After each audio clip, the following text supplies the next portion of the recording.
Hey, what's up everyone? I'm Ashley and this is Ashley Talks Movies. Welcome to my channel. In this video, I'm going to be doing a review of Borat's subsequent movie film, aka Borat 2. The title of the film is a lot longer, but for simplicity's sake, I'm just going to stick with Borat 2. Sacha Baron Cohen is back as Borat. It's been 14 years.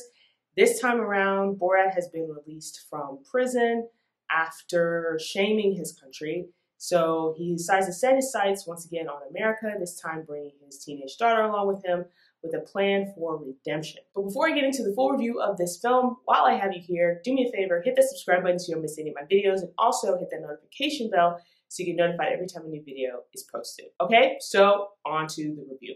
Borat's subsequent movie film. So if you've seen the first Borat film, which came out in 2006, you kind of know what to expect here with the sequel. The first film, which is satire, tackled a number of issues, sexism, racism, and the sequel tackles some of those same issues, but it also delves a little bit deeper into politics, particularly American politics, and current America, which I think in some ways kind of hurts the film for a number of reasons. Some of the jokes and the gags don't quite work as satire because, well, it's 2020.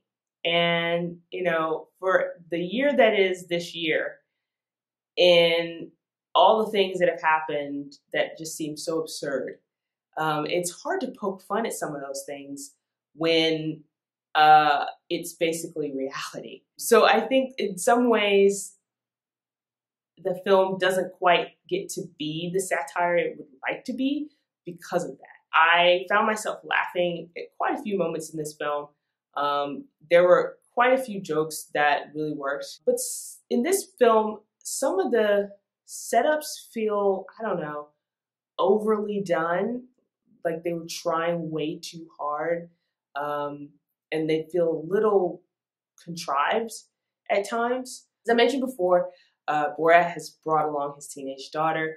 And I really think having that second character, sort of the sidekick character in this film, helped it in places where it was a little bit weaker. One thing that I really did appreciate about this film that it tackles pretty early on was the question I had going into this film was, how is Borat going to pull off some of these gags when the character is so well known? And the answer to that is basically Borat has to wear disguises throughout the movie at various places. I mean, the disguises are very absurd.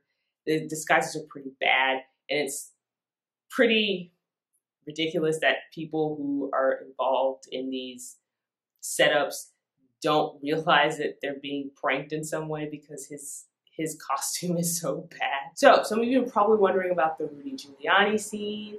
I mean, it's been in the news, it's made headlines, people are talking about it all over social media.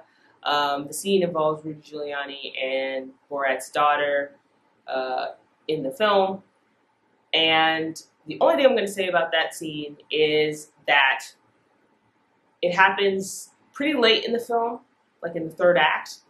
And I don't think once people watch it, I don't think there will be a clear consensus on what people think is happening in that scene. I think people will be very divided on what they think is happening in that scene. Overall, Borat 2 doesn't quite have the same edginess or freshness or even cleverness of the first Borat film. Not that I want to just compare the two films, but it's hard not to. You know, if you've seen the first film, like I said before, you kind of know what you're getting into with this second film, but it takes a different approach. So anyway, those are my thoughts on Borat 2. Let me know what you think about the film in the comment section below. While you're here, like this video, give me a thumbs up, and don't forget to subscribe so you see more videos like this.